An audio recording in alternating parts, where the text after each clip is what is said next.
Ok, on est live. Bonjour tout le monde! J'espère que vous allez bien. Donc, bienvenue à ce live de Ludipsy et Mixed Deal en ce dimanche ensoleillé et un peu chaud. Je sais pas pour vous, là, mais de mon côté, je trouve qu'il fait chaud, là. Effectivement, c'est très humide et ouais. Oui, donc c'est ça, aujourd'hui, on continue, on a décidé de poursuivre dans notre habituel sujet, en fait, des 2 dernières semaines, fait que la conception de jeu. Donc aujourd'hui, ce qu'on a décidé d'aborder, en fait, c'est plus le playtesting, donc accepter la critique. En fait. Puis comment... Ben en fait, ça va être plus la partie de Elsa. Moi, ma partie, ça va être plus comment planifier des séances de playtesting pour que ça soit le plus efficace possible. Comment les rendre les plus pertinentes possibles aussi, puis en tirer le maximum d'informations pour la création du jeu. Ensuite, on va parler aussi des échecs parce que c'est quelque chose qui arrive aussi avec les projets. Donc, on le voit sur Kickstarter, par exemple, les échecs autant au niveau des petites choses pendant la création du jeu. Par exemple, faire des événements, puis les gens se présentent pas, faire des soirées... Oui, bon, Serge nous dit qu'il fait effectivement chaud après l'orage qui vient de passer. Donc, il y a eu un orage ou l'orage, en tout cas dans mon coin, l'orage s'en vient, je dirais. Il y a comme des gros nuages. Je pense que l'orage s'en vient. On devrait l'entendre pendant le live. Mais c'est ça. Fait que bref, les échecs. Fait qu'autant c'est ça. Une campagne Kickstarter qui n'a pas eu le financement souhaité, un jeu qui n'a pas eu l'intérêt souhaité par les éditeurs, tout ça. Donc, qu'est-ce qu'on fait quand on vit des échecs comme ça? Comment passer au travers? Comment grandir à travers ça? Donc, on va parler un peu de résilience aussi, surtout de la partie de Elsa. Puis moi, je vais parler des stratégies, en fait, qu'est-ce qu'on peut emprunter, les solutions. Comment est-ce qu'on s'en met de ça, en fait, avec notre jeu pour pousser plus loin, pour continuer, en fait, l'aventure. Fait que c'est ça, ce soir, c'est le sujet. Donc, gênez-vous pas, comme toujours, de participer dans les commentaires. C'est toujours très, très apprécié. Puis, on commence ça. Elsa, est-ce que tu voulais que je commence ou tu voulais commencer? Ben oui, je pense que ça serait pertinent que tu commences en parlant des playtests. Puis après ça, moi, je vais parler de l'envers du décor, justement, tout le sentiment d'échec, comme tu as nommé, tout ce qui est le deuil aussi, parfois, qu'on doit faire. Puis, ça a l'air lourd et négatif, là, mais je vous jure que ça va être joyeux et quand même léger, là. Effectivement, oui. on va faire ça dans l'allégresse. Donc, je transfère tout de suite. Et voilà. Donc, le playtesting et le design de jeu, fait que justement, c'est le thème d'aujourd'hui. Avec Elsa dans l'image. Allô! Sorry. Bon, parfait. Fait que, justement, l'importance du playtest. Donc, playtesting, je pense que ça se passe de présentation, c'est quand on a fini le projet, en fait, fini de développer dans notre tête un peu l'idée du jeu, qu'on sait à peu près c'est quoi le jeu. Et là, qu'on va commencer à faire des tests pour voir si notre idée, en fait, c'en est une bonne, c'en est une moins bonne, s'il y a des choses à travailler, en fait, quelles choses sont à travailler, quelles choses sont à ajuster. Parce que des fois, entre ce qu'on a dans notre tête, ce qu'on crée, puis ce que finalement ça donne au final, des fois, c'est pas ce qu'on avait imaginé. Fait que c'est à ça que ça sert le playtesting, entre autres. Donc, c'est pas une ligne droite, la création d'un jeu. Puis ça, c'est quelque chose qui est dans le fond, intéressant et important, je pense, à s'en rendre compte. Donc, pour se rendre du point A au point B, il va y avoir plusieurs détours à faire, ce qui veut dire que dans la création d'un jeu, dès qu'on commence le playtesting, mais même avant, dans le fond, on teste des choses, il y a des choses qui marchent, il y a des choses qui marchent pas. Des fois, on est obligé de revenir à la base même du jeu parce qu'on se rend compte qu'une idée qu'on avait, qui était dans la base du mécanisme du jeu, ne fonctionne pas, il faut la modifier. Donc, on fait des allers-retours comme ça, jusqu'à temps qu'on atteigne un produit fini qui va plaire aux gens et qui va nous plaire à nous surtout, qu'on va être fiers d'avoir atteint cet objectif-là. Donc, j'ai mis une belle petite citation d'Albert Einstein parce que je la trouvais très belle. Fait que la logique vous mènera du point A au point B, l'imagination vous mènera partout. Et voilà. Donc, les trucs, en fait, avant le playtest, comment est-ce qu'on se prépare pour ces playtests? Donc, les playtests, ça commence aussitôt, en fait, que quand on commence à avoir une idée plus globale du jeu, puis qu'on veut tester les petites mécaniques de notre jeu. Donc, par exemple, les combats. Par exemple, je sais pas moi, le calcul de certains points de victoire, dans le fond, la répartition des actions, tout ça. Donc, dès qu'on commence à avoir des idées précises de mécanique, c'est là qu'on va commencer à playtester notre jeu. Donc, ce qu'il faut faire, dans le fond, c'est y aller avec une ouverture d'esprit. C'est sûr, en fait, là, on va pas faire un playtest pour se faire dire que notre jeu il est bon. En fait, oui, c'est agréable de se faire dire ça, mais dans les débuts de la création d'un jeu, ce qu'on veut, en fait, c'est l'opinion des gens. Oui, ça, c'est quelque chose qui compte, mais en fait, le plus important d'un playtest, je disais là-dessus aujourd'hui, à la fin, je vais vous donner le lien vers le site où j'ai pris mes informations, puis en fait, je vous l'ai donné dans les dernières semaines aussi. C'est un site qui est hyper intéressant. C'est un créateur de jeu, c'est ses opinions à lui. Je lisais d'autres articles aussi aujourd'hui, j'ai fait des recherches at large sur le playtesting, tout ça. Puis ce qui revenait beaucoup, c'est qu'en fait, le playtest, oui, on va penser que c'est pour avoir l'opinion des joueurs, mais en fait, ça l'est. Sauf qu'en même temps, il faut voir ça un peu comme les tests qu'on va faire, par exemple, une recherche scientifique. Donc, on a en fait une hypothèse que, par exemple, ici, c'est notre jeu est bon. Et là, on va tester. Mais ce qui va confirmer que le jeu est bon et fonctionne bien, ça va être autant l'avis des joueurs, mais beaucoup plus, en fait, les données que vous allez avoir recueillies pendant ce test-là. Parce que vous, pendant que les gens jouent à votre jeu, c'est des données qu'il faut que vous soyez en train d'emmagasiner. Il y a des points importants qu'il va falloir regarder sur une checklist et noter pour justement s'assurer que la progression de notre jeu fonctionne très bien. Donc, on reste ouvert d'esprit et on est prêt au changement parce qu'en fait, c'est pour ça qu'on playtest, c'est pour pouvoir faire les changements nécessaires pour amener notre jeu au prochain niveau. Et l'important, c'est d'être organisé dans tout ça. Donc, à chaque fois qu'on fait un playtest, l'auteur suggérait qu'on fasse une nouvelle version de notre jeu. Comme ça, à chaque fois, dans le fond, qu'on change quelque chose, on fait une nouvelle version et on s'en va la tester. Et après les tests du début, là, quand on a plein de choses à tester en même temps parce que le jeu est nouveau, et dans le fond, ce qui ressortait beaucoup, c'est de tester une chose à la fois. Comme ça, si ça marche ou si ça marche pas, on sait c'est quoi.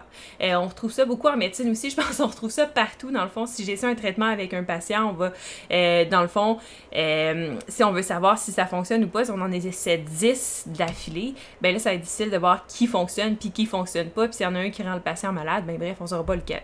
Et c'est un peu la même chose avec le playtest des jeux. Si on change 15 mécaniques avant d'aller faire tester le jeu, ça va être vraiment difficile de suivre puis de tenir un peu le compte de tout ça et de qu'est-ce qui fonctionne pas.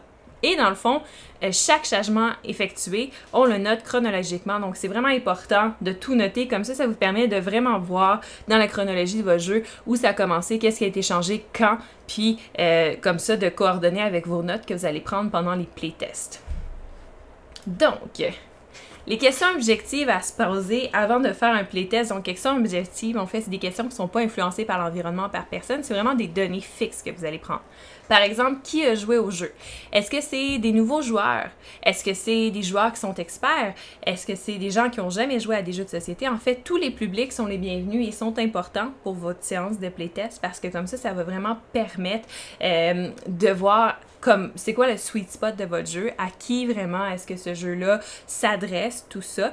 Donc, de le noter à chaque fois. Combien de joueurs aussi? Donc, ça va nous permettre de voir, par exemple, est-ce qu'il y a... C'est quoi le sweet spot de ce jeu-là? Comme sur Board Game Geek, en fait, là, quand ils disent que, ce jeu-là, le meilleur player count, ça va être 4 joueurs, ou celui-là, c'est à 2 joueurs. Ça vous permet non seulement de voir ça, mais ça vous permet aussi de voir s'il y a des gros défauts. Par exemple, peut-être que le jeu, il n'est pas du tout balancé à 2 joueurs, puis qu'il va prendre des variantes dans les règles pour que ça soit bien. Ou peut-être le contraire, c'est pas du tout balancé pour jouer à plusieurs, puis que si vous voulez jouer à plusieurs, il va falloir modifier certaines choses dans le jeu, parce que sinon, ça fonctionne pas. Qui a gagné la partie aussi, c'est important. Puis c'est important de voir cette personne-là, justement, c'est quoi les stratégies qu'elle a utilisées, comment elle a joué sa partie, qu'est-ce qui le fait gagner. Parce que des fois, vous avez une idée quand vous créez votre jeu, là, vous arrivez, vous le faites tester, puis vous vous rendez compte que ce que vous pensiez qui ferait vraiment gagner le jeu par les gens, mais en fait, c'est pas ça qui est la meilleure stratégie. Donc, qui a gagné, pourquoi? Si c'est quelqu'un qui gagne tout le temps au jeu, mais il faut vraiment s'intéresser à comment cette personne le joue. On s'assure que notre jeu, il est pas brisé dans le sens qu'il y a une stratégie gagnante là, qui est sûre de gagner à tout coup, puis tout ça. Et finalement, combien de temps la partie a duré? Non seulement c'est une statistique qu'il va falloir que vous ramassiez pour pouvoir la mettre sur la boîte de votre jeu une fois que vous allez la vendre, mais c'est aussi une statistique qui est intéressante pour voir si, est-ce que mon jeu dure trop longtemps? Si, par exemple, moi c'est un jeu qui est orienté famille plus, puis que la partie a pris 3h30, il y a peut-être des questions à se poser, par exemple.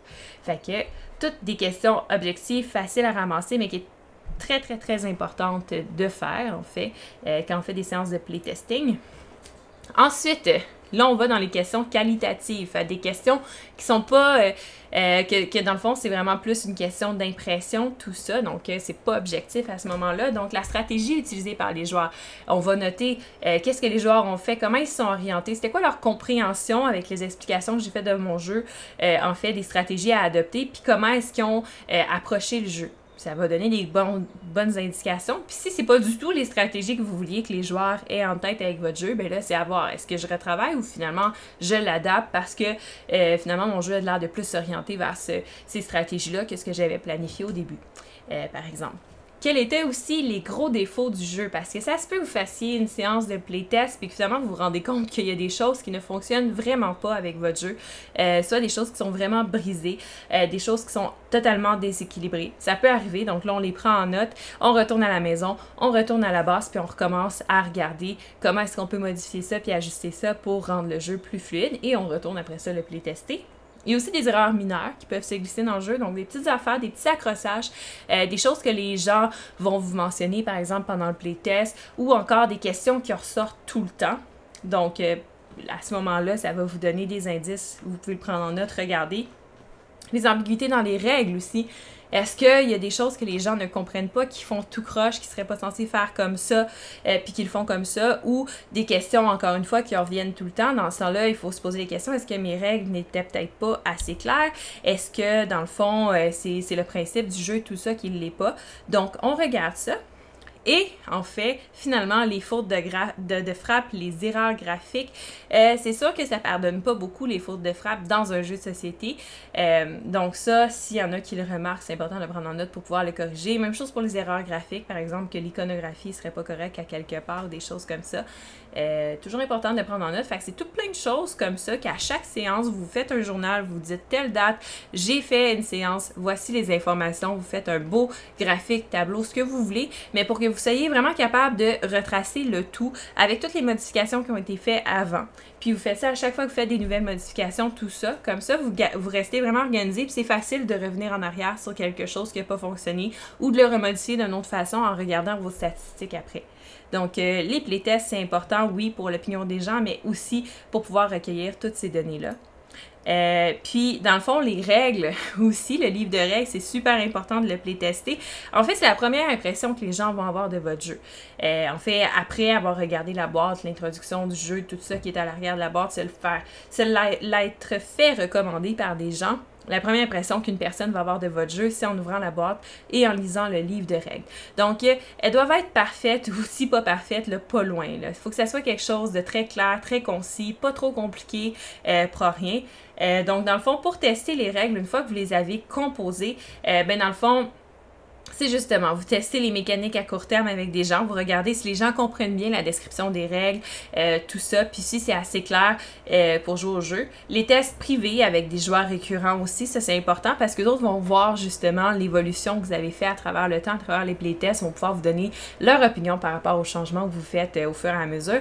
Puis des tests à l'aveugle, des tests qui sont publics, ça c'est pas mal quand le jeu est vraiment fini, vous avez fait des playtests at large, là vous en allez dans le public avec des gens que vous connaissez pas, des gens qui connaissent pas le jeu, qui lisent le livre de règles et qui jouent la partie. Pendant ce temps-là, vous regardez et vous essayez de voir si les gens comprennent bien. Parce que c'est sûr que si vous expliquez tout le temps votre jeu quand vous faites des séances de playtest, vous n'aurez jamais la chance de voir si les gens par eux-mêmes sont bien capables de comprendre le jeu puis que tout est fluide. Puis là, en fait, vous allez penser que tout est beau parce que c'est vous qui expliquez le jeu, qui guidez la partie, tout ça.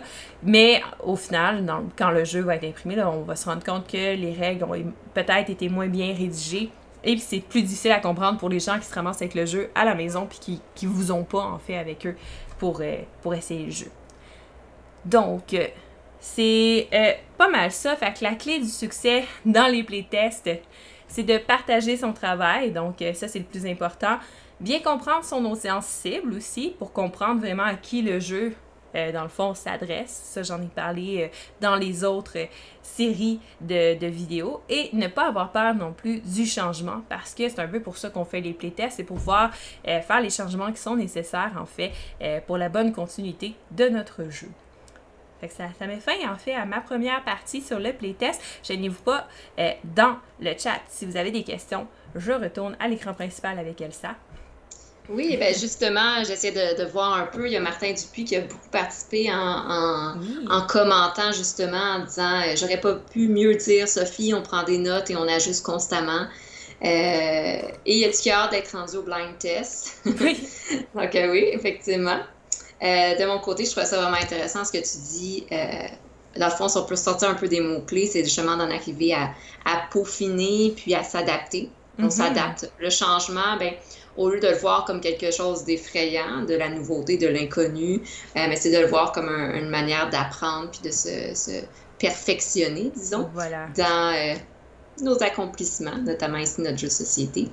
Euh, de mon côté, Oui. en fait, je pourrais peut-être tout de suite embarquer avec le sentiment d'échec parce que c'est quelque chose qu'on peut ressentir dès le départ quand on commence à Mhm. faire des playtests. Oui. Ici, sentiment d'échec, comme vous allez voir, je vais vous le nommer de plusieurs manières. Justement, il y a l'effet de prendre des critiques, comme Martin indique. Mhm.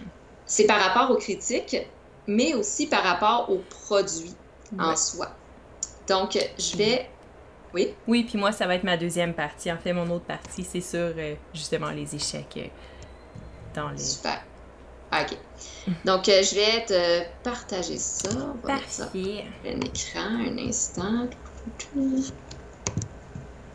Je m'excuse si vous avez le petit bruit de fan dans le micro, mais je vais mourir si j'ai pas ma fan. Non, ne meurs pas, s'il te plaît. Je vais essayer. Surtout pas en direct comme ça. Non, ça serait un peu plate. OK. Ça serait malaisant. Fait que là, j'allais me dire avec mon Skype aujourd'hui. Est-ce que ça le présente en Oui, oui. direct, tu vois? Là, c'est très beau. Super, Fait que je OK. te transitionne à l'instant. Merci. OK. Donc, je vais parler un peu des échecs. Sophie va en parler à sa manière aussi. Je vais vous parler du deuil, sentiment de deuil qu'on retrouve. Tu sais, on associe souvent le deuil à une perte d'un être cher, mais le deuil, c'est une émotion qu'on vit pas au quotidien, mais qu'on vit dans plusieurs situations de vie. Je vais également vous parler d'adaptation et de Fait que résilience. je te C'est des éléments qui sont très transitionne à importants l'instant. à prendre en considération quand on conçoit quelque chose, notamment qu'on crée, qu'on conçoit un jeu de société et qu'on se confronte aux réactions d'autrui. C'est là qu'on est vraiment dans une forte sensibilité. On est sensible, on devient vulnérable aux autres. Donc, on crée quelque chose qui part de soi et on devient vulnérable par rapport aux réactions et aux comportements des autres. C'est une très belle étape où est-ce que justement on peut beaucoup grandir comme personne et notre jeu peut grandir et se développer, mais ça demande quand même d'avoir certaines forces et d'être capable justement de surmonter l'échec, le deuil et de faire preuve de résilience. Donc ici, je parle un peu des étapes émotionnelles dans le processus justement de toute cette conception-là. Donc tout d'abord, qu'est-ce que c'est que le sentiment d'échec? Le sentiment d'échec, c'est une sensation physique. On va le ressentir physiquement quand on vit un échec. On va avoir tendance physiologiquement comme se replier sur soi-même. On va se sentir pas bien. On va essayer de vouloir se protéger.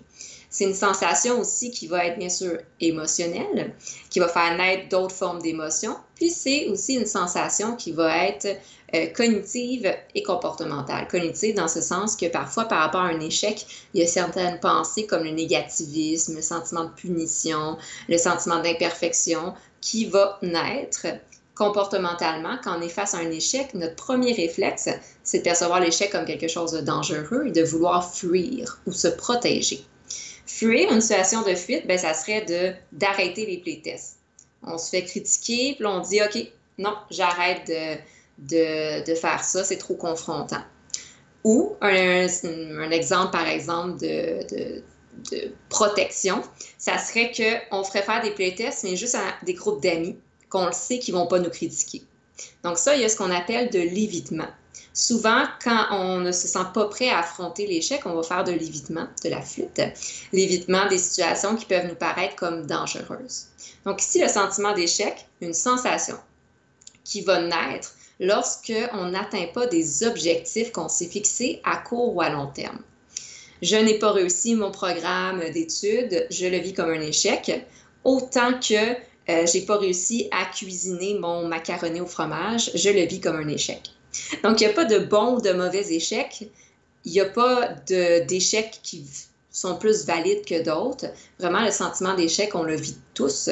Et c'est une de ses caractéristiques, c'est que on doit tous l'affronter. Il n'y a personne qui ne va pas vivre d'échecs dans sa vie. Donc souvent, quand on a la peur de l'échec, on essaie constamment de fuir et de se protéger de l'échec. Ça fait juste l'accumuler, puis à un moment donné, on développe juste une grande peur de l'échec. Sensation, quand on n'a pas atteint un objectif à court ou à long terme, et c'est une sensation qui, dans sa nature, est accompagnée d'une expérience désagréable et frustrante. Donc l'échec en soi n'est pas positif. L'échec, il peut y avoir des conséquences positives. Mais l'échec en soi, c'est une émotion désagréable, ce qui fait en sorte qu'une majorité de gens vont vouloir justement passer cette étape-là, ne pas la vivre. Certaines personnes vont peut-être même pas faire de playtest ou d'autres personnes vont peut-être, comme j'ai nommé, faire des playtests, mais dans un environnement sécurisant, juste avec des gens qui connaissent. Bon, effectivement, comme Martin dit, c'est une étape nécessaire parce que c'est ça les conséquences positives de ça, c'est qu'on grandit à travers ça, ce qu'on appelle la résilience, qu'on va voir tout à l'heure. Donc, on prend en considération l'échec, c'est naturel, c'est normal.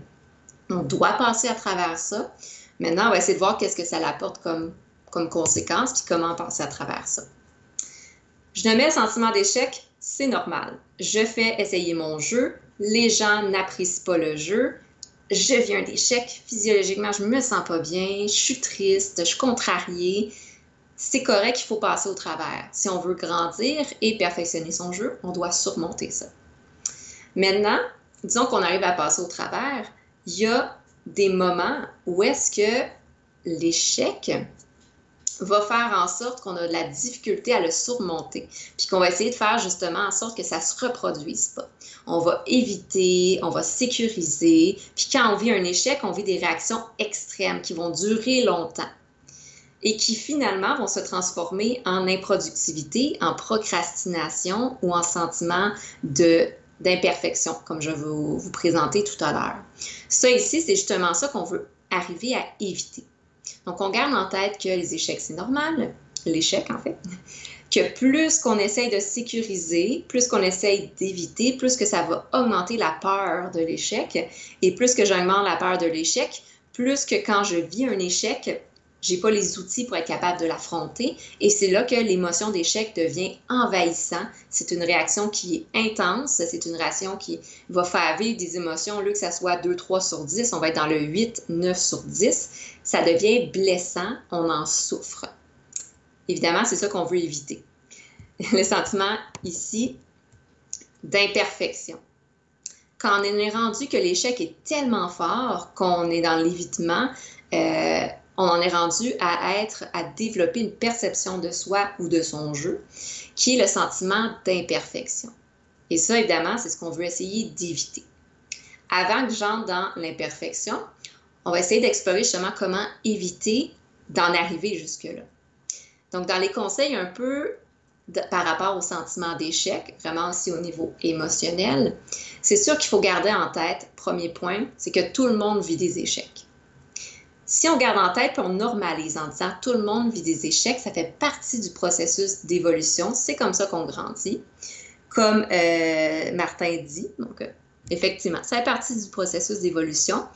Un exemple très, très, très, très simple, c'est que si un enfant essaye de marcher, puis que l'enfant, disons, là, il a tellement peur d'échouer parce qu'il va perdre confiance en lui, parce que ses parents vont le punir, peu importe. Si l'enfant a peur d'échouer, ben, il ne va pas affronter la marche. Et ça, c'est un enfant qui ne va pas marcher jusqu'à l'âge de 5 ans. Bon, j'exagère volontairement, là. Donc, l'enfant, le bébé, doit commencer à marcher. Il vit un échec parce qu'il tombe, il se relève, il tombe, il se relève, il tombe, etc. Donc, naturellement, on a tous passé par là. Il faut apprendre aussi à être capable de surmonter cet échec-là, même à travers des choses qui sont externes à nous, donc à travers des choses qu'on a créées. Puis ça, c'est un peu plus difficile parce que quand on crée quelque chose, puis j'imagine tous les concepteurs de jeux ici, vous l'avez vécu, c'est qu'il y a un sentiment d'identification, un sentiment d'appartenance qui se crée. Donc, souvent, puis je parlais avec certains concepteurs qui disent que c'est leur bébé. C'est l'or précieux. Donc ici, quand on crée un jeu ou qu'on est en conception de jeu, ou même quand on a un jeu qu'on possède et qu'on aime, ce qui se passe, c'est qu'on s'identifie à ce jeu. Il devient une partie de nous. Donc quand quelqu'un critique une partie de ce jeu-là, c'est comme s'il y a une critique qui venait de nous. Donc c'est vraiment important, oui, de garder le sentiment d'appartenance, mais de créer une différenciation entre... Si quelqu'un critique le jeu, il n'est pas en train de me critiquer en tant que personne, il critique une composante de ce jeu-là. Et en étant capable d'avoir ça en tête, c'est beaucoup plus facile de prendre la critique, de l'accepter, de vivre cet échec-là et d'apprendre de cet échec-là, que de le prendre personnel et de dire « OK, il n'a pas aimé... je sais pas moi, le design de ce jeu-là, ça veut dire que je suis pas un bon designer, donc j'ai pas réussi. Et là, on se remet en question, on tombe dans les pensées envahissantes, on suranalyse les choses, et là, ça nous mène vers le sentiment d'imperfection. On veut pas aller vers là.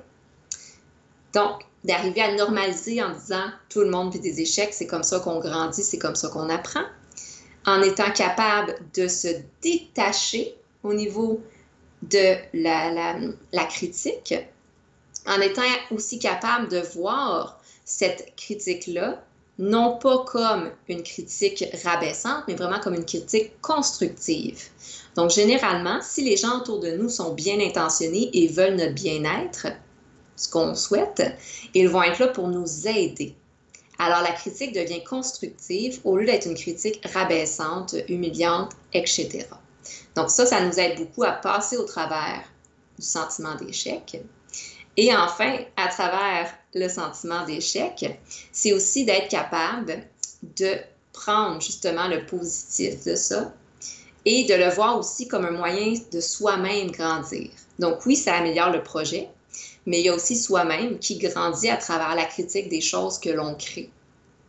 Le meilleur exemple, c'est à l'école, quand on reçoit une note ou quand on reçoit un commentaire sur un travail, bien, ce commentaire-là sert à ce qu'on s'améliore et qu'on fasse mieux la prochaine fois. Donc, quand on fait des playtests, tant qu'on garde ça en tête, ça va nous aider. C'est des outils qui nous aident à passer au travers du sentiment d'échec pour ne pas en venir au sentiment d'imperfection. Donc, je vais laisser maintenant Sophie continuer avec sa partie par rapport à l'échec et au playtest. Oui, oui, ça serait pas bien long. Fait que je vais transférer ma deuxième partie. Ça... Les magies du direct. J'y arrive, promis. Et voilà. Fait que les échecs.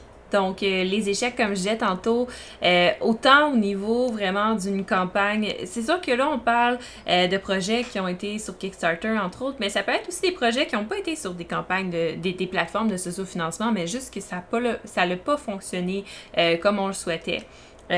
Donc, dans le fond, quand on vit des échecs comme ça, c'est sûr que c'est pas facile parce que la création d'un jeu, pour les gens qui sont à la maison, qui jouent au jeu, des fois, c'est pas super évident à comprendre, mais c'est un processus qui prend des mois, des années à créer. C'est quelque chose que, dans le fond, le créateur va être vraiment pendant une longue période de temps en train de mettre beaucoup d'efforts et d'énergie sur le projet.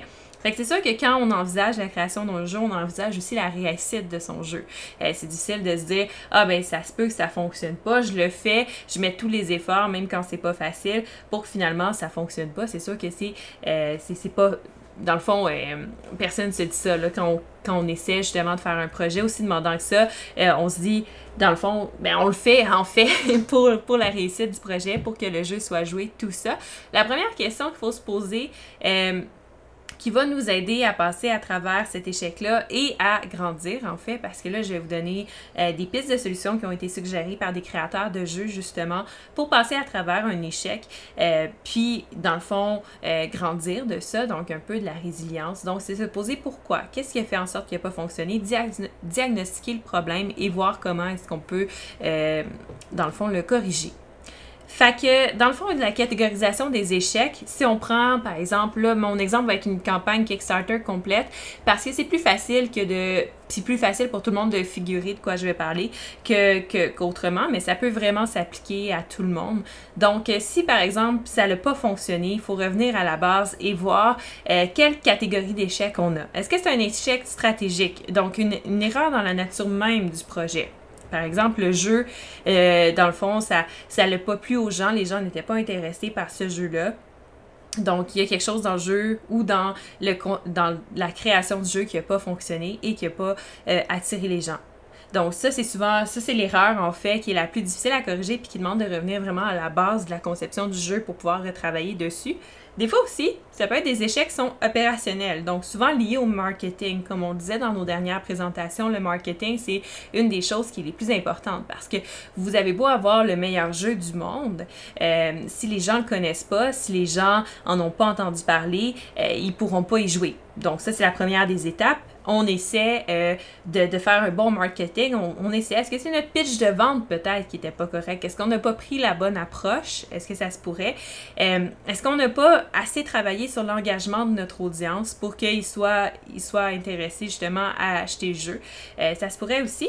Ou est-ce que encore c'est un échec tactique dans le sens que c'est des petites erreurs qu'on a fait tout au long de la création de notre jeu, de la campagne, du marketing, tout ça, juste des petites affaires, mais qui ont eu des répercussions plus grandes. Par exemple, il y a un des créateurs qui donnait l'exemple de avoir une erreur dans la chaîne de courriel, parce que souvent, dans les tactiques marketing, je vous expliquais, il y avait souvent la chaîne de courriel, là, quand on essayait de fidéliser notre audience, par exemple, pour qu'ils veuillent s'engager dans un Kickstarter, on prenait les courriels, puis on peut les envoyer. Mais si, par exemple, cette chaîne de courriel-là, on s'est trompé de lien, puis on n'a pas mis le lien à la page Kickstarter, puis là, les gens reçoivent le courriel, sont intéressés, la campagne Kickstarter sort cette journée-là, ils cliquent sur le lien, et le lien tombe sur rien parce qu'on s'est trompé, par exemple. Mais ça, c'est une petite erreur, mais qui va quand même peut-être potentiellement nous avoir coûté quelques ventes, dans le fond, comment on dirait ça, contributions dans le jeu. Et voilà. Donc, ça fait partie... fait qu'on essaie de regarder où ça se trouve. Quand c'est quelque chose qui est plus du côté opérationnel ou tactique, d'habitude, c'est généralement facile à corriger. C'est pas parce qu'une campagne Kickstarter non plus n'a pas fonctionné que ça empêche totalement de revenir en arrière et d'en refaire une éventuellement après avoir analysé le tout puis avoir compris d'où venait l'erreur pour essayer de maximiser. Justement, la semaine passée, quand on parlait de déterminer le prix d'un jeu, puis ce que ça voulait dire pour les gens, le coût, tout ça, il y a quelqu'un qui nous avait partagé en commentaire qu'un de ses amis avait fait une campagne Kickstarter, le jeu il avait coûté trop cher, les gens n'avaient pas embarqué, et il l'avait refait un peu plus tard, après avoir révisé son affaire, il avait baissé un peu la qualité des composantes, et là, le jeu avait pogné sur Kickstarter. Donc, on revoit c'est quoi le problème, où est-ce que ça l'a en fait, ça l'a pas fonctionné, et on essaie de corriger si c'est possible. Fait que justement, pour faire ça, on va vraiment à la base. Donc, on regarde vraiment, là, je vous ai fait un timeline très, très, très vulgarisé de la création d'un jeu. Généralement, ça ressemble à quoi? Jusqu'à une campagne Kickstarter, jusqu'à la livraison, puis même le après. Donc, on regarde cette timeline-là, et après ça, on essaie de voir dans cette timeline qu'est-ce qui n'a pas fonctionné. Donc, la conception d'un jeu, puis ça c'est plus pour les gens à la maison, peut-être qui sont moins familiers avec la conception d'un jeu. En fait, souvent ça va commencer par une idée. En fait, c'est comme n'importe quoi, ça n'a pas le choix. Ça commence par une idée, un principe. On se dit, un jeu comme ça, avec le thème, avec ce thème-là, avec ces mécaniques-là, ça serait intéressant. Ensuite, quand on a une idée, puis là, on commence à la travailler, on commence à regarder, puis là, on commence à vraiment préciser cette idée-là, on va aller faire de la validation du marché. Fait qu'on va aller sur des groupes de jeux qui sont intéressés au style de jeu qu'on essaie de créer, et on va faire des tests, voir avec les gens. On en va souvent passer d'ailleurs sur Jeux de société QC, Meeple QC, en fait, tous les groupes Facebook, des sondages de créateurs de jeux qui sont comme, dans un jeu, moi, je voudrais faire ça, qu'est-ce que vous préférez parmi ces options-là? Donc, faire de la validation du marché de même, voir si notre idée pourrait plaire à des gens, puis comment ça pourrait plaire aux gens. Une fois qu'on a une bonne idée de ça, qu'on a une bonne idée de l'étude de marché qu'on vient de faire, puis on a une bonne idée de à qui va s'adresser notre jeu, on commence à le designer, donc on commence à le préparer beaucoup plus, faire des règles par écrit, par exemple, commencer à écrire des cartes sur des morceaux de papier, faire un board justement en carton, le dessiner dessus, commencer à faire quelque chose d'un peu plus physique qu'on peut manipuler. Et ensuite, on commence le playtesting à ce niveau-là. Donc, on n'est pas avec un jeu physique, là, on ne l'a pas conçu en un jeu imprimé, tout ça. On est vraiment dans le draft du jeu. On commence à le faire playtester par des gens, commence à regarder. Justement, on fait les tactiques que j'ai parlé plus tôt. Fait qu'on essaie vraiment de s'assurer que tout va bien. On modifie tout ce qu'on peut pour rendre le jeu le plus fluide possible, le meilleur possible. On prend les commentaires des gens. On essaie de voir avec ça. Puis c'est important aussi dans les commentaires des gens. Puis ça, c'est une chose qui est importante à comprendre, que oui, c'est important de prendre tous les commentaires des gens, mais c'est pas parce qu'il y a une personne qui a absolument pas aimé votre jeu que ça veut dire que votre jeu, c'est de la merde. Je m'excuse. Ou ça veut dire, en fait, que vous devez revenir à la base complètement puis changer le jeu au complet. Dans le fond, un jeu, ça peut pas plaire à tout le monde. Donc, quand vous prenez les commentaires des gens, il faut prendre ça avec un grain de sel, mais il faut aussi, dans le fond, justement, en les notant, ça va permettre de voir ça, voir la récurrence. S'il y a des points dérangeants qui reviennent souvent, bien là, à ce moment-là, effectivement, c'est peut-être vraiment un problème. Mais si une personne, parmi toutes les personnes qui l'ont essayé, dit « Moi, c'est vraiment mauvais, j'aime pas ça », puis, ben en fait, c'est dommage, c'est un peu plate, c'est difficile à prendre, c'est sûr, c'est votre projet, c'est votre bébé, mais ça veut pas dire que votre jeu est mauvais, puis ça veut pas dire que vous devez le changer en tout et pour tout pour cette personne-là. Ça, c'est important à comprendre la différence. S'il y en a plein qui disent, ben là, ça, c'est difficile, ça ralentit le jeu, puis ce détail-là dans le jeu ne fonctionne pas, mais là, à ce moment-là, c'est une autre chose. Ça, c'est un red flag, il faut faire, ah, ok, bon, ça plaît pas aux gens, il y en a beaucoup qui vont en parler, c'est quelque chose qui revient, fait que là, on va essayer de faire quelque chose par rapport à ça. Donc, généralement, une fois qu'on a fait le design en papier, en carton de notre jeu, on commence à travailler sur les illustrations. Une fois qu'on a passé le playtesting, qu'on a vu que ça fonctionnait, là, notre jeu il est pas mal plus peaufiné, on est presque rendu à la version finale. Donc, on travaille, on trouve des illustrateurs, on commence à faire l'illustration du jeu. Et par la suite, dans le fond, on essaie de valider par la suite ou en même temps, faire de la validation des illustrations avec le public. Voir si ce style-là fonctionne. Voir si cet artiste-là qu'on a engagé fonctionne avec le public, que les gens aiment ça. Si on a des bonnes réactions, tant mieux. Si on en a des moins bonnes, ben ça va nous permettre de retravailler ça. Comme je le disais la semaine passée, par rapport à ce qui fait un bon jeu, on parlait aussi de la qualité graphique, puis j'expliquais qu'en 2020, il n'y a pas beaucoup de gens qui vont se risquer à acheter, ben pas se risquer, mais qui vont être intéressés à acheter un jeu qui est seulement passable. Donc là, on essaie d'aller à un autre niveau. Donc, de valider les illustrations, valider tout ça avec les gens, encore faire une étude de marché, ça va vous permettre de voir si le jeu va, dans le fond, avoir la petite chose qui accroche l'œil, qui va intéresser les gens. Ensuite, on prépare des échantillons du jeu, des prototypes à faire tester. On envoie des échantillons aux reviewers, tout ça, pour que les gens commencent à connaître le jeu. On commence à faire les stratégies de marketing promotionnel du jeu longtemps d'avance, ça c'est important, on en a parlé dans la première vidéo surtout, mais on se prend longtemps avant la campagne, on fait monter le hype, on fidélise la clientèle pour être sûr qu'au moment où on va la lancer, bam, on va avoir beaucoup de personnes, parce que si on fait juste lancer un projet sur Kickstarter puis qu'on n'a pas de marketing en arrière, c'est ça. Ça n'ira pas super bien, là. On s'entend que c'est ça. Si vous avez le meilleur jeu du monde, mais personne ne le connaît, c'est ça qui va se passer. Il n'y a personne qui va y jouer, malheureusement. Ensuite, on fait de la sensibilisation, justement, sur l'existence de notre jeu avec les gens. Donc là, ça peut être par rapport à votre page Facebook, par rapport à votre jeu, le développement de votre jeu, tout ça. Les gens apprécient que vous communiquez avec eux les développements, où vous en êtes rendu, comment ça se passe, tout ça. Les gens aiment ça, se sentir impliqués. Les reviewers aussi, donc s'il y a des gens qui vous font des vidéos règles, des reviews, des podcasts, des parties live, des choses comme ça, c'est à ce moment-là, donc ça c'est toujours super important et super bienvenu par les gens d'habitude. Ensuite, on revalide. Une fois que notre projet est presque fini, prêt pour la campagne, on revalide, on s'assure avec le public que ça reste un bon jeu, que les gens sont satisfaits, tout ça. C'est sûr que, dans le fond, ça va être rare que vous allez arriver avec quelque chose qui va faire l'unanimité, puis tout le monde va faire « oui, c'est parfait », mais on fait juste s'assurer, en fait, que notre audience qui l'aimait avant continue de l'aimer, qu'on n'a pas, en cours de route, échappé quelque chose. Et ensuite, on fait la campagne. La campagne, c'est du marketing tout le long. Avant, pendant.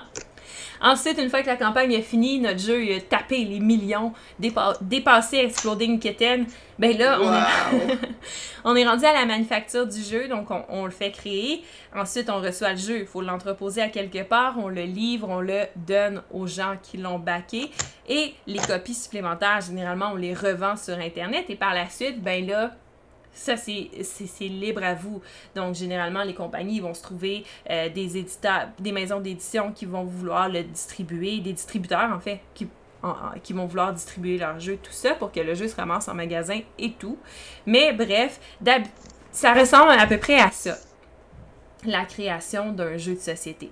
Donc, si à travers tout ça, il est arrivé quelque chose, et souvent, c'est dans la campagne qu'il va se passer un problème, c'est là, en fait, qu'on va réaliser qu'il y a un problème, le plus souvent, bien, à ce moment-là, on retourne, mais en sens inverse. Donc, on va réanalyser chacune de ces parties-là de la création du jeu, jusqu'à temps qu'on trouve le moment où les choses ont été de travers et qu'on puisse faire une analyse, voir qu'est-ce qu'on peut faire avec ça. Donc, par la suite, qu'est-ce qui se passe une fois qu'on a réalisé qu'il y a quelque chose qui s'est mal passé, qu'on pense qu'on a mis le doigt sur le bobo, des fois il y a plusieurs bobos, bien là, on essaie de déterminer un plan. On essaie de déterminer un plan pour voir si c'est réaliste ou pas de modifier la chose qui a fait que ça n'a pas fonctionné. Combien ça va coûter? Combien ça va prendre de temps pour faire ces changements-là? Est-ce que c'est réaliste? Et ensuite, on prend une décision.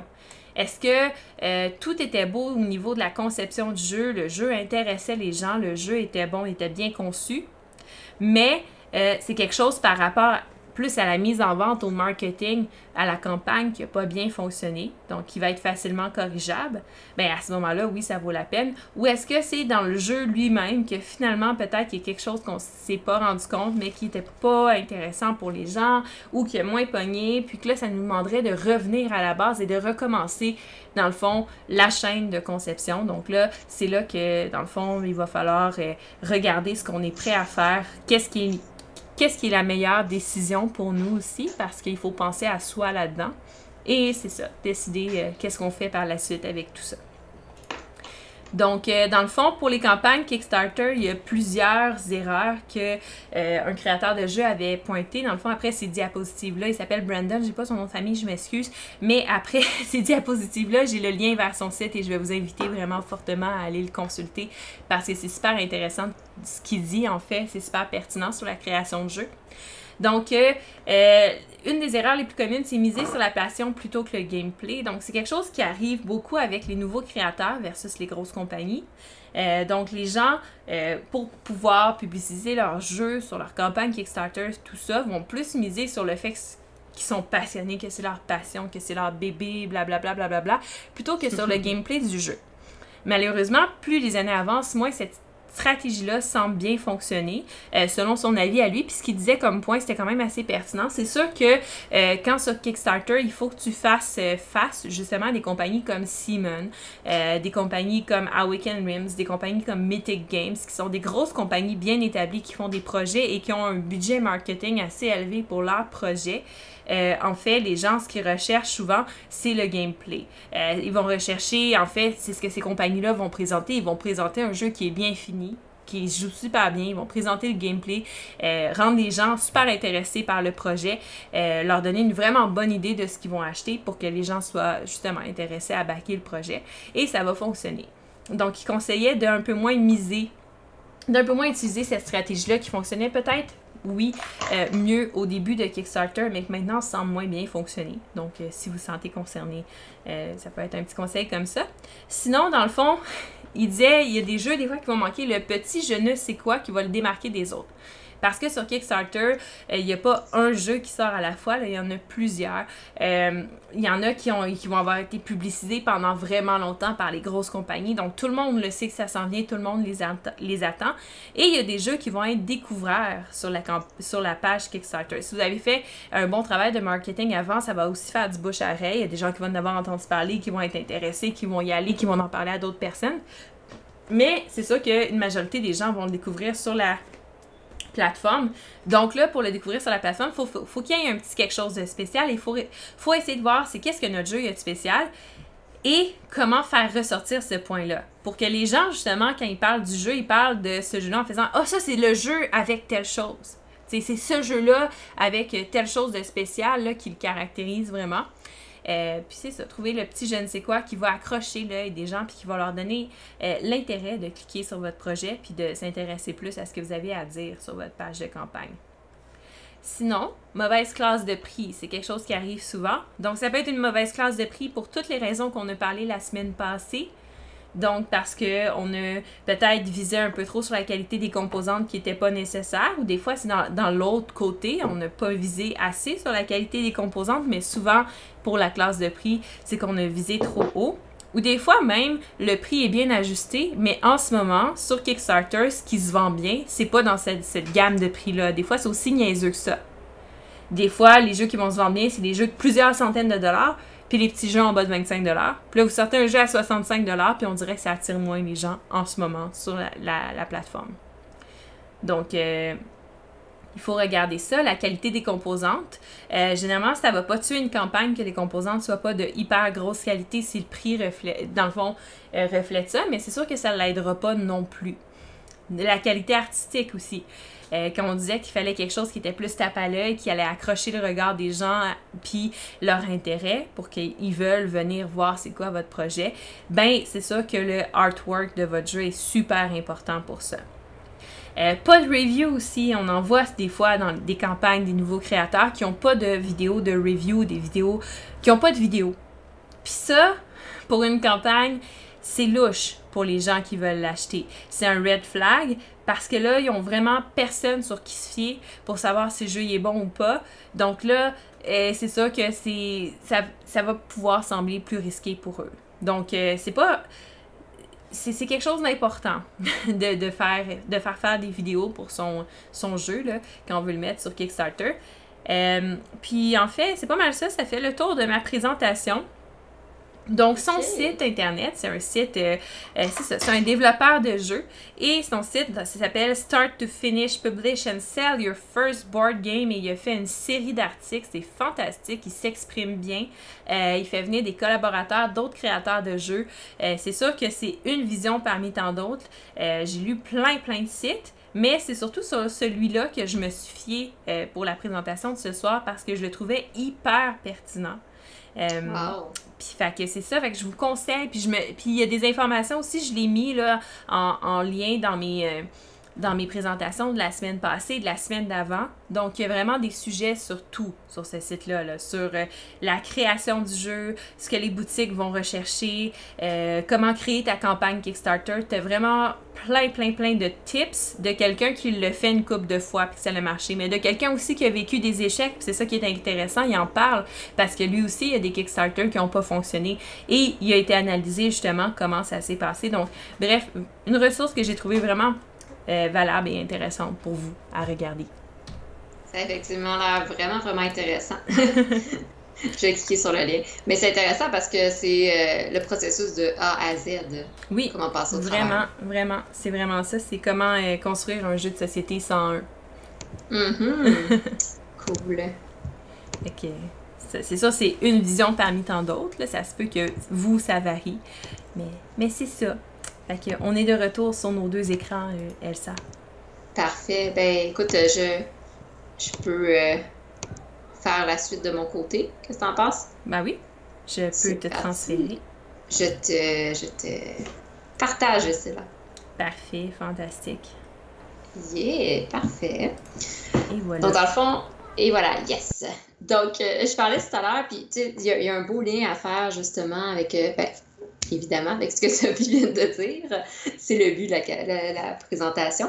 Mais disons qu'on passe à travers tout ça et qu'on vit un petit sentiment d'échec et qu'à travers ce sentiment-là d'échec, on n'arrive pas à surmonter le sentiment d'échec. Ou même, ça peut être un sentiment d'échec qui s'accumule. Donc, disons que j'accumule des échecs dans mes playtests, dans la conception par rapport aux critiques que je reçois. Il peut y avoir justement ce qu'on appelle le sentiment d'imperfection qui se met en place. Ça, je nomme ça à titre d'auto-observation de votre côté, mais aussi au fur et à mesure qu'on s'investit émotionnellement dans la création de quelque chose, encore là, que ce soit dans nos études, que ce soit au travail ou ici, plus spécifiquement, dans la conception de jeux et même en tant que joueur, qu'est-ce qui se crée, c'est que plus qu'on s'investit émotionnellement dans quelque chose, plus qu'on devient sensible, comme j'ai dit, et vulnérable par rapport à la critique. Donc, en tant que concepteur et joueur, c'est important d'en arriver à s'observer dans ce processus de playtest et de voir et de dire, j'en suis rendu où dans ma limite émotionnelle? Est-ce que je suis sentiment d'imposteur, effectivement aussi? Est-ce que j'en suis rendu à avoir peur d'être critiquée? Est-ce que j'en suis rendu à être frustrée quand les gens me font des commentaires? Si on en est rendu là, ou est-ce que j'en suis rendu à me dévaloriser puis à me dire que je suis pas à la hauteur, que je suis poche, que je suis un imposteur, que j'y arriverai jamais? Quand on en est rendu là au niveau émotionnel, c'est le temps vraiment de déconnecter et de prendre un moment de pause. Sophie parlait bien du processus de playtest. Une chose que je rajouterais là-dedans, c'est les moments de pause. Les moments de pause où, pas qu'on laisse tomber le projet, mais qu'on vient juste réfléchir et dire, OK, j'en suis rendu dans mon investissement de temps, d'énergie puis émotionnel. Est-ce que c'est le temps que, je prenne une semaine juste comme je me déconnecte de tout ça, je fais autre chose et je reviens. Ou non, je suis à fond là-dedans, ça va super bien. Puis émotionnellement, j'en arrive à la fin à concevoir un jeu puis à pas être totalement épuisé. Certains concepteurs ont dit que justement, ça peut être difficile à travers ce processus-là au niveau émotionnel. Il y a plein de choses qui peuvent ressortir, des symptômes de déprime, d'anxiété, de découragement. Fait que c'est important, quand on s'investit dans ce projet-là, au moins de garder attention à ça. Donc, ici, dans le sentiment d'imperfection. Le sentiment d'imperfection, c'est un sentiment très général, je l'ai mis comme ça, dans lequel on va sentir justement qu'on n'est pas à la hauteur. On va développer une crainte d'être imparfait, une crainte de ne pas être capable d'accomplir ce qu'on veut. C'est comme le sentiment d'échec, mais en plus puissant. On va en venir à agir, à réagir, à vivre des émotions par rapport à ce sentiment-là. Et ça va avoir un impact direct sur le processus d'investissement dans les playtests et le processus dans notre conception de joueur. Donc, comment est-ce qu'on se rend compte qu'on est rendu dans un sentiment d'imperfection? Tout d'abord, comme on a nommé tout à l'heure, c'est quand on vit le sentiment d'échec, mais que l'émotion reste longtemps. Généralement, quand on vit un échec, on le vit, on ne se sent pas bien, puis whoop, on passe par-dessus. Quand on est rendu à un sentiment d'imperfection, on le vit, puis on peut être en train de ruminer 2-3 jours après. Telle personne a critiqué telle chose, voyons, pourquoi est-ce qu'elle a dit ça, qu'est-ce qui se passe? Donc, on est vraiment ici, on est dans nos pensées, dans nos ruminations, beaucoup axé sur le passé. Ce qui mène un peu à ce sentiment-là d'imperfection, c'est quand on a tendance à avoir ce qu'on appelle des exigences élevées. Des exigences élevées, c'est que dans mon processus de conception de jeu, dans mon processus de vente de jeu, j'aurai tendance à viser, ici, à viser toujours la perfection. Je veux que tout le monde, je ne vais pas être satisfait tant et si longtemps qu'il n'y a pas tout le monde qui a aimé mon jeu. Il faut que tout le monde au playtest ait des commentaires positifs. Il faut que, dans le fond, je sois sûre et certain que ça va se vendre et que les gens vont aimer. Donc, exigence élevée, c'est de s'attendre un peu à cette perfection-là, d'une certaine manière. Et parallèlement, c'est aussi ce qu'on va appeler des attentes irréalistes. Attentes irréalistes, encore une fois, c'est quand on va s'attendre que chacune des sphères de notre jeu ou de ce qu'on entreprend soit parfait. Je veux des 100% partout. Bien, si on s'entend que des attentes comme ça, d'avoir 100% partout, puis que son jeu soit aussi bon dans le design, la conception, la vente, etc., ce n'est pas réaliste. Et plus qu'on est irréaliste envers soi-même, plus qu'on va vivre des échecs, plus qu'on va avoir tendance à se percevoir négativement, à ruminer, puis à tomber dans du négativisme. Ce qui nous amène à un sentiment d'imperfection, c'est aussi quand on a l'impression de ne pas être à la hauteur. Le sentiment de ne pas être à la hauteur, c'est quand on est rendu dans le sentiment d'infériorité, qu'on va se percevoir moins bon que les autres. Sentiment d'imposteur qui est aussi associé à ça. C'est quand on est également dans la comparaison sociale. Ah oui, mais tel concepteur ou tel joueur réussit à avoir plus de likes ou plus de commentaires. Et là, c'est correct de se comparer à un certain niveau. Par contre, quand on est rendu trop dans la comparaison sociale et qu'on développe un sentiment d'infériorité, ce qui se passe, c'est qu'on peut graduellement perdre confiance en soi. Et si on en arrive à perdre confiance et l'estime de soi, on perd un peu l'espoir par rapport à notre jeu. C'est ça qui va nous amener à l'abandon d'un jeu. Une autre chose, c'est justement, parlant d'abandon, c'est l'impuissance acquise. L'impuissance acquise, c'est qu'à force de vivre des échecs, on en devient à croire qu'on est impuissant. Impuissant, ça veut dire qu'on perd le contrôle, on perd l'espoir par rapport à notre jeu. Ça ne sert à rien, d'une manière ou d'une autre, les gens vont chialer. Ah, j'essaye d'améliorer, mais d'une manière ou d'une autre, il ne va jamais être bon. Donc, on en vient vraiment à juste être dans une attitude de bof, à quoi ça sert. Enfin, une autre émotion, une autre chose qui nous amène à ce sentiment-là d'imperfection, c'est la culpabilité. La culpabilité, c'est l'impression d'avoir fait quelque chose de mal. Donc, si les gens me critiquent et je me dis « Ah oui, c'est vrai, c'est parce que j'ai pas fait assez d'efforts, j'aurais dû travailler plus dessus », on en vient à développer une culpabilité. Et plus qu'on entretient cette culpabilité-là, moins on se sent bien, encore une fois, plus qu'on tombe dans l'élimination, le négativisme, ce qui peut nous amener à percevoir notre jeu de manière très négative et à finalement arrêter la conception de notre jeu. Donc ça, c'est tous des petits signes. Exigence élevée, attente irréaliste, de ne pas être à la hauteur, le perfectionnisme, donc tout doit être parfait, comparaison sociale, impuissance et culpabilité qu'il faut porter attention et que justement, on doit en arriver à développer une résilience, comme Martin nous écrit si bien, pour en arriver à passer au travers de ça, pour vraiment arriver à venir accomplir ce qui est important pour nous, en fait, qui est de rendre public ce jeu et d'aller chercher des joueurs. Donc ici, je vais parler rapidement du processus de deuil parce que une fois qu'on est dans la conception de jeu, soit qu'on vit le deuil un peu d'un jeu qui peut parfois ne pas fonctionner, on peut abandonner, on peut mettre sur pause, ou on peut en arriver à justement développer une résilience et à persévérer et en amener à concrétiser notre jeu. Le processus de deuil, on va parler d'un état affectif qui va être douloureux. C'est jamais agréable un deuil. Donc, c'est douloureux et désagréable, provoqué par une perte. On va marquer ici une perte, ça peut être la perte d'un rêve, la perte d'une idée. On vit tous des petits deuils dans notre quotidien. Aussi simple que je voulais aller m'acheter une slotch au dépanneur, il n'y en a plus. Je vis une perte, je vis un deuil, j'en voulais, il n'y en a pas. Donc ça, c'est très, très, très minime, mais on vit tous des petits deuils au quotidien. Par contre, dans le deuil, on peut parler aussi, il y a des deuils plus graves que d'autres, que ce soit le deuil d'une personne qu'on aime ou le deuil d'un jeu un projet dans lequel on investit du temps et de l'énergie. Donc, dans le processus de deuil, le but, c'est d'en arriver justement à se détacher de cette perte-là, de l'accepter graduellement. Donc, très rapidement, quand on vit un deuil, les premières étapes qu'on va vivre, c'est souvent le choc et le déni. Donc, disons que on fait un playtest, on est sûr que notre jeu est bon, on arrive à le mettre en vente, puis on se rend compte que, ça pogne pas, il y a quelque chose qui ne marche pas, il n'y a pas de vente, par exemple. Les playtests étaient bons, on s'est surinvesti, on a suivi des super bonnes techniques de marketing que Sophie nous a dit, puis il y a quoi qui ne marche pas? Bien, là, on vit un certain processus de deuil. Le choc.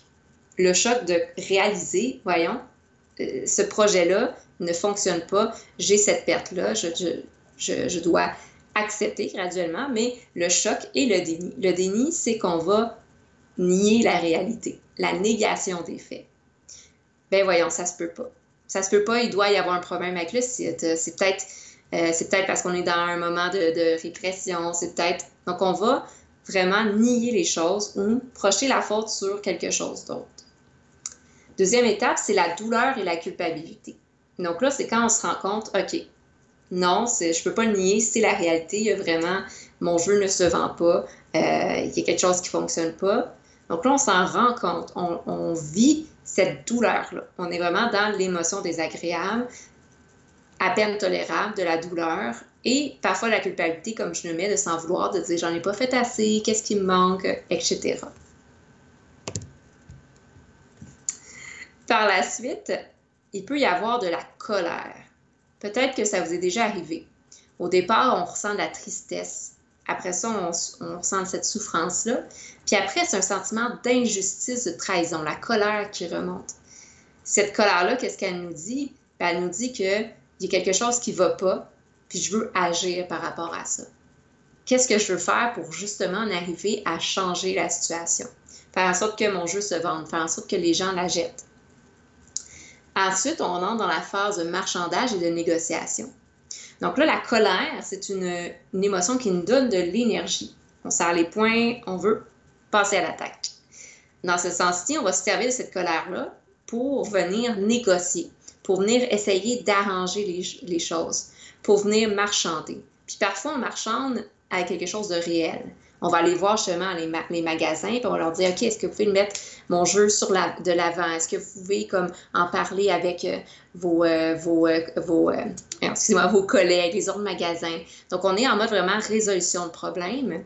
Puis parfois, c'est aussi une négociation envers ce qu'on appelle des forces externes.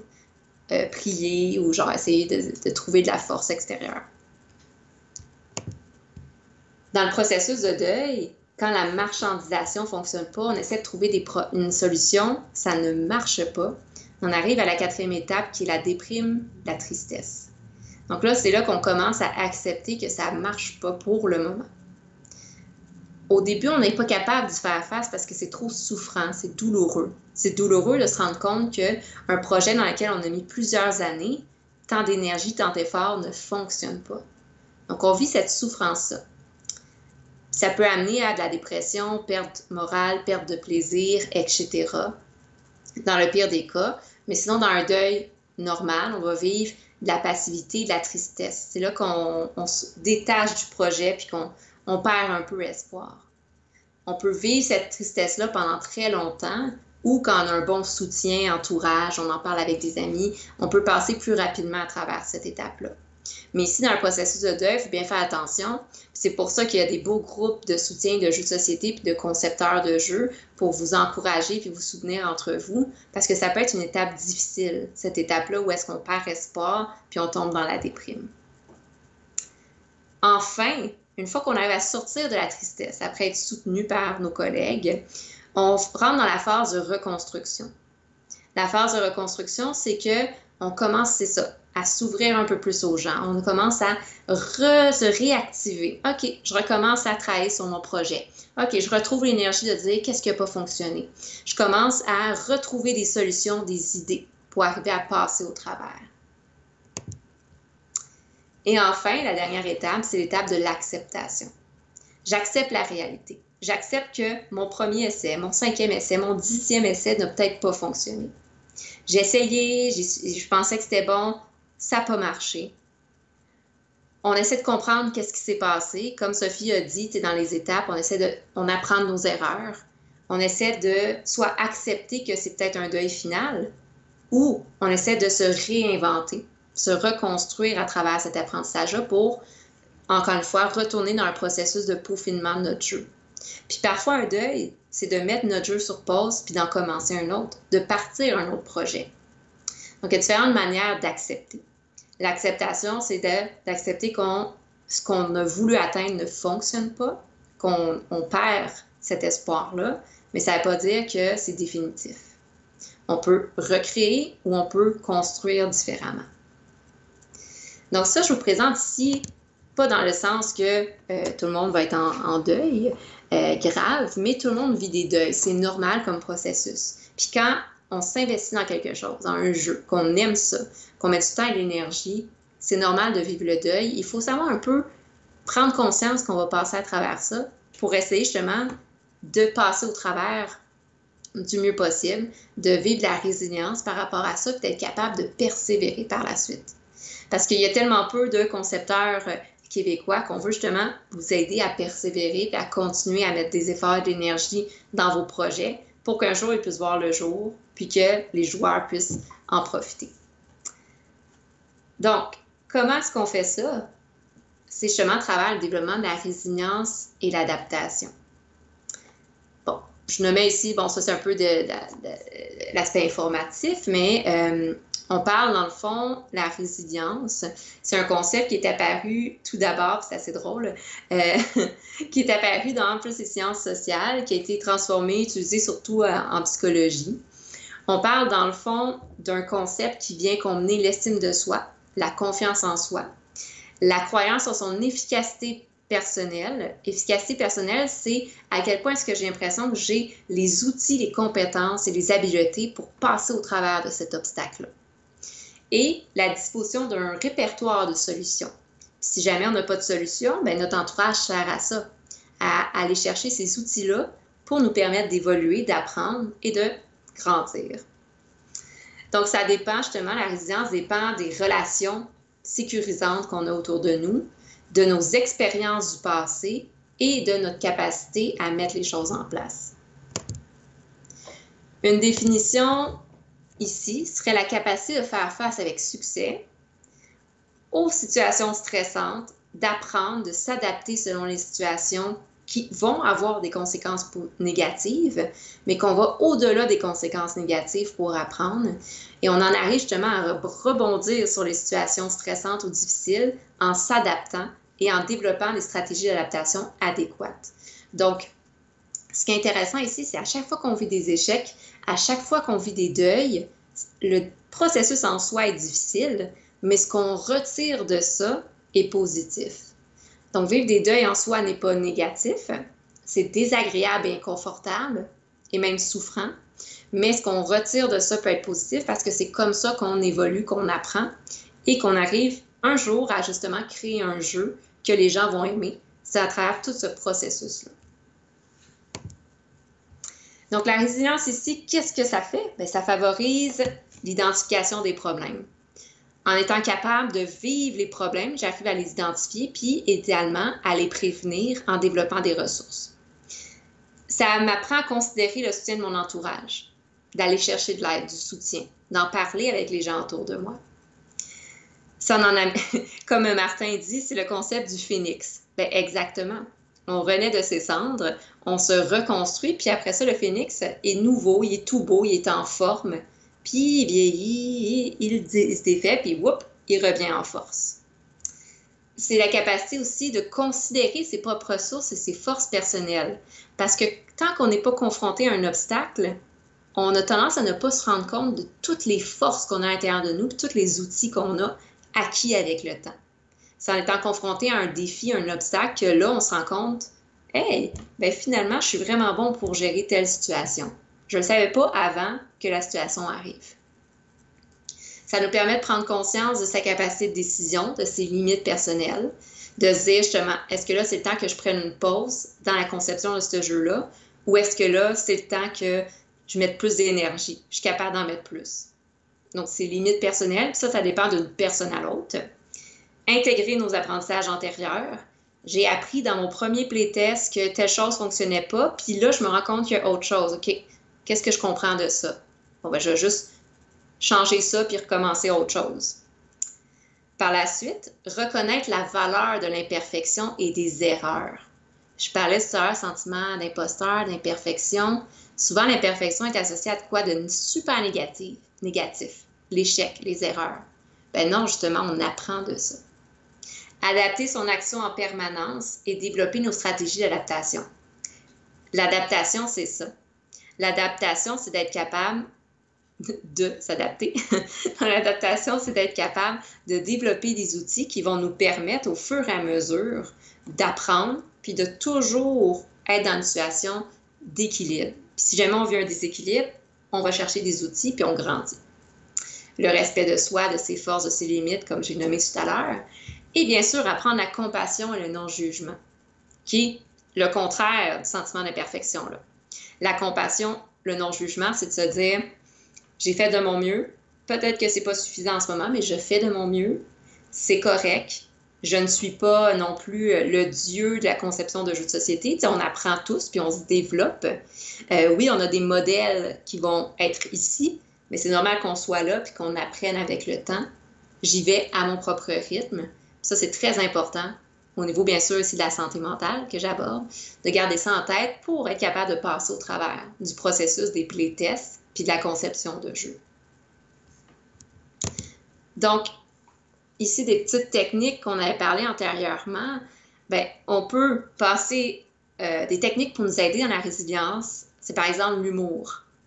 Quelqu'un nous dit ah, ben, tu sais, tel design, le concept de telle partie de ton jeu, c'est vraiment poche.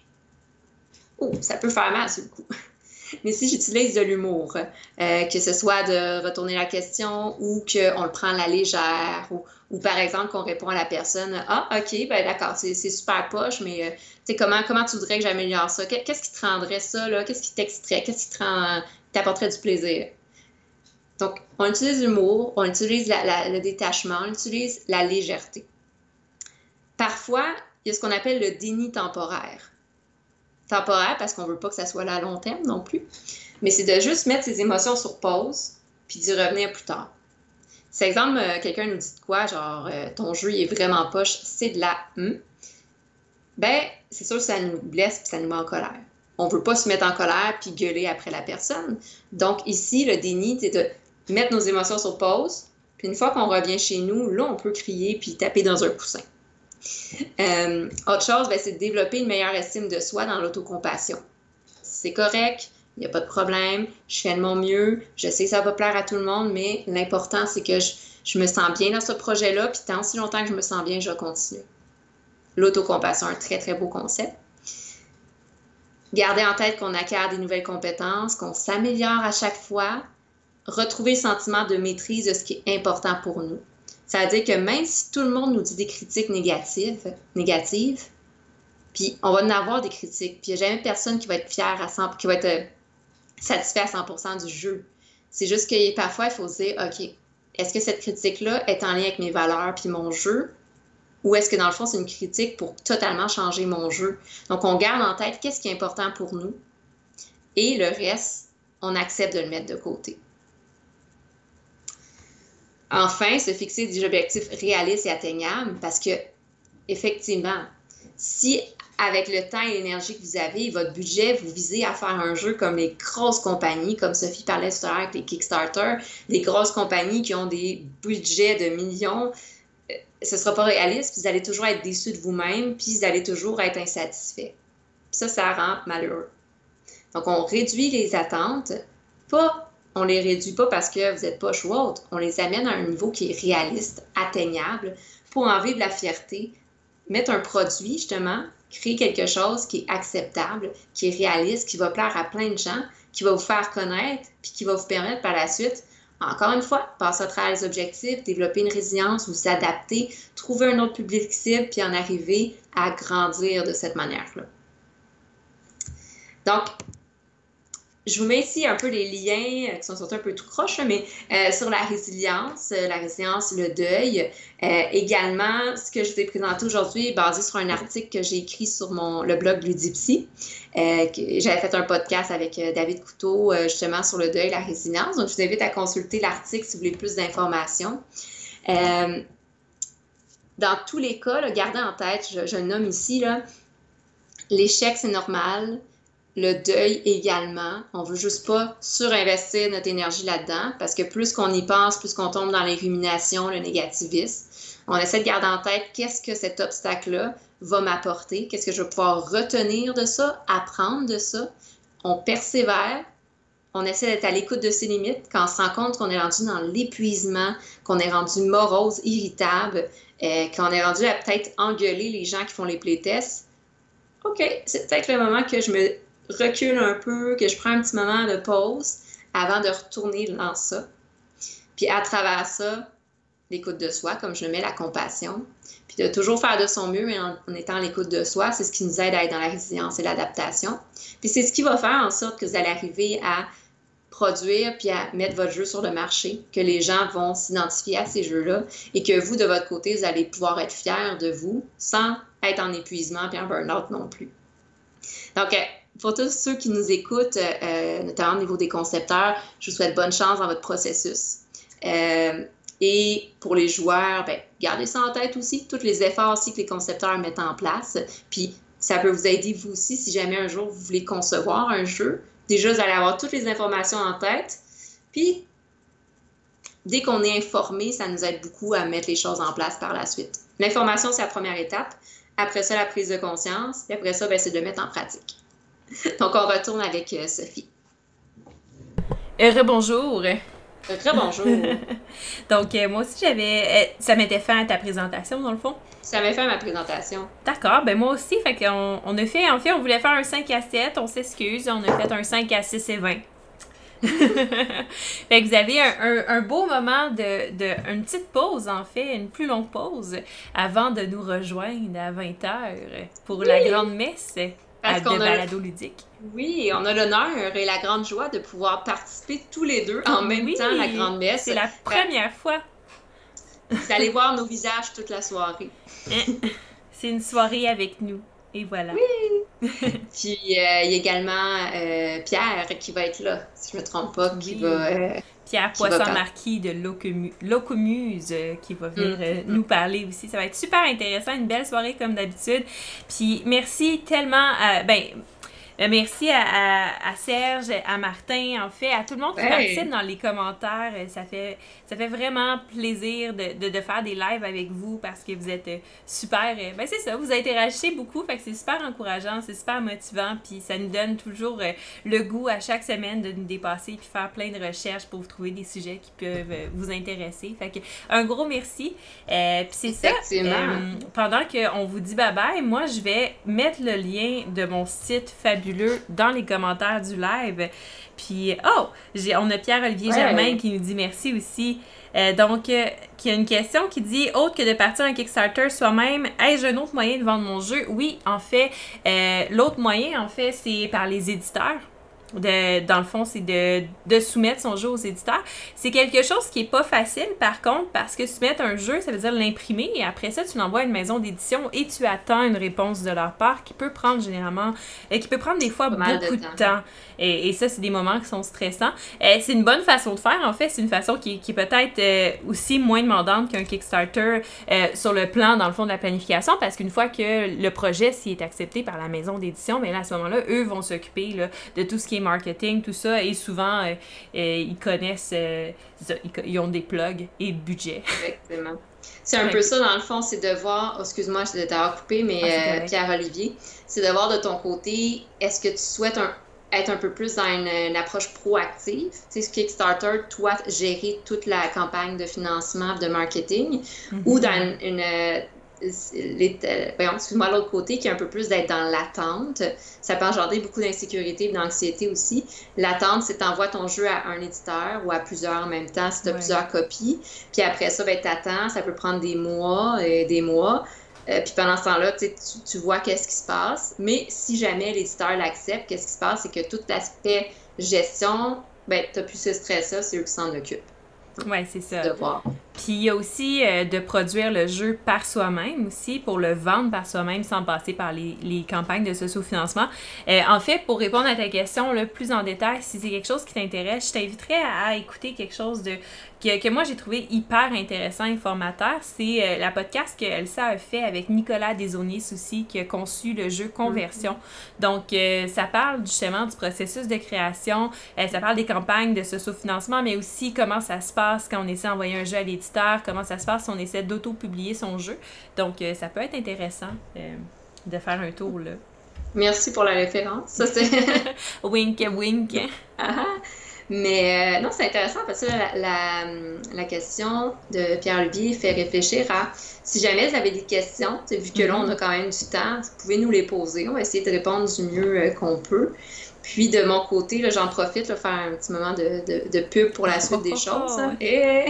Mais justement, je vais mettre en place, en fait, des petites capsules live que je vais faire à chaque semaine. Si jamais vous avez des questions, concepteurs, joueurs, par rapport à tout ce qui est en lien plus avec l'aspect santé mentale, psychologique, la psychologie du consommateur, comment intégrer différentes variables associées, par exemple, au type de joueur, comment aller chercher des types de joueurs différents, différentes personnalités dans les jeux, comment designer son jeu pour justement tout ce qui est le cycle de motivation, le cycle du plaisir, comment arriver à créer ça.